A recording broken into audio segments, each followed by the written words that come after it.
CCTV ഫൂട്ടേജും ബാക്കിയുള്ള സാഹചര്യ തെളിവുകളും എല്ലാം കൂടി നോക്കിയപ്പോഴാണ് അവിടെയാണ് പ്രശ്നം. CCTV ഫുട്ടേജ് ഞാൻ 24-ൽ ഇപ്പൊ കണ്ടായിരുന്നു. 24-ൽ ശ്രീകണ്ഠൻ നായർ സാർ പറയുന്നത് എന്തോ ഒരു വലിയൊരു സംഭവം ഇതാ കാണിക്കുകയാണെന്ന് പറഞ്ഞിട്ടാണ് സവാദിന്റെ കാണിക്കുന്നത്. സാർ അത് വലിയ സംഭവമല്ലേ? ഞാൻ പറഞ്ഞോട്ടെ അയാള് തൃശ്ശൂർ ബസ് സ്റ്റാൻഡില് ബസിന്റെ ബോർഡ് നോക്കുന്നതാണ് അവിടെ കാണുന്നത്, അല്ലാതെ അവിടെ വേറെ ഒന്നും കാണുന്നില്ല. പക്ഷെ ആ ബസിന്റെ അകത്താണ് ബാക്കി സംഭവങ്ങൾ നടന്നേക്കുന്നത്. അപ്പൊ ആയിക്കോട്ടെ ബസിന്റെ ബോർഡല്ലേ അവിടെ കേട്ടോ. അപ്പൊ പിന്നെ ഇദ്ദേഹം ഇത്രയും ഭയങ്കരതായിരുന്നു, എന്തോ നടക്കാൻ പോവാണ്, പെൺകുട്ടികളെ മാറി നിന്നോളൂ എന്നൊക്കെ പറയേണ്ട കാര്യമില്ല. അദ്ദേഹം ആ ഫ്രണ്ടിൽ തന്നെ പെൺകുട്ടികൾ നിൽക്കുന്നുണ്ട്, പെൺകുട്ടികളെ നോക്കുന്നില്ല. ഞാൻ നോക്കി, അത് വ്യക്തമായിട്ട് അതിൽ ആ വീഡിയോയിൽ കാണുന്നുണ്ട്, 24-ൽ കാണിച്ച വീഡിയോയില്.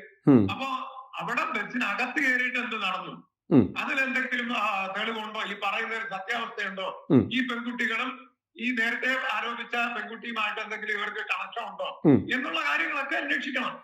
അല്ല സാറേ, അപ്പൊ ഇതെല്ലാം കേരള പോലീസാണ്, വ്യക്തമായിട്ടുള്ള അന്വേഷണങ്ങൾ അവരുടെ ഭാഗത്തുനിന്ന് കിട്ടിയതിന്റെ നേതൃത്വത്തിലായിരിക്കുമല്ലോ ഇപ്പൊ അവരെ അറസ്റ്റ് ചെയ്തേക്കുന്നത്, അതും പൊള്ളാച്ചിന്ന്.